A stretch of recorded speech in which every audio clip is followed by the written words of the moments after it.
Honestly, I think the hardest part about life is people who come and go in your life.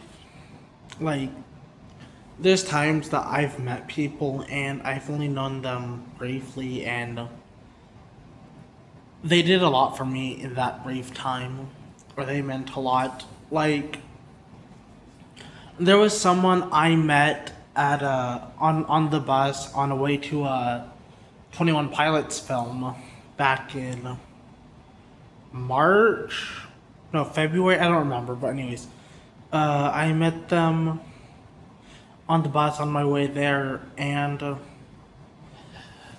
we got along, like, I guess, like, we got along real well, and,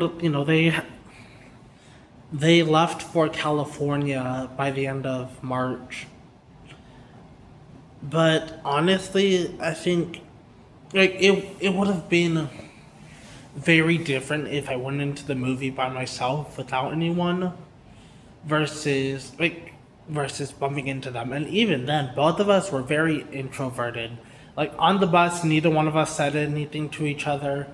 I was actually wearing my more than we ever imagined flag along with along with the breach tour flag, and I had my gothic pants on. I'll probably take a picture of the outfit at some point. I probably do have an outfit. Maybe I'll make that the thumbnail. But anyways, I met them on the way to that concert, and like on the bus, like I said, both of us were very introverted. We were not like. She noticed me. I was like, I don't. I was questioning if she was even talking to me. Turns out she was. And then we started talking on the bus on the way to the theater and whatnot. And honestly, I think, regardless of the fact that we were going different ways, I think, like I said, it would have been a very different experience being in that movie by myself, you know? And her leaving the city, her leaving the city within the month definitely made me kind of think about the fact of how many people I've met who have come in and out of my life, or whose life I've been in and out of. Like it made me think about people who, like, I can't really think of anyone who's really had an effect on me. Well, actually, I can think of one, and that was at the cat shelter I volunteered at before I moved.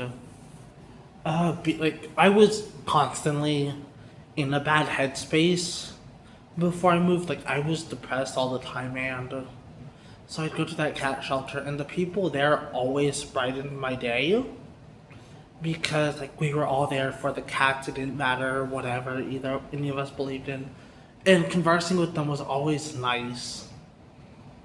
And then what's it called? There's people at the trans support group that I go to who, what's it called?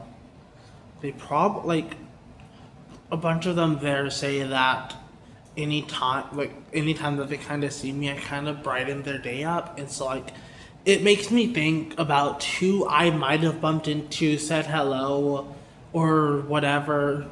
Whether it was a brief smile, a hello, a nod, and, whose day I might have changed for that maybe they were having a bad day or something, or like a time that I was at a what's it called, amusement park. There was this was around Halloween.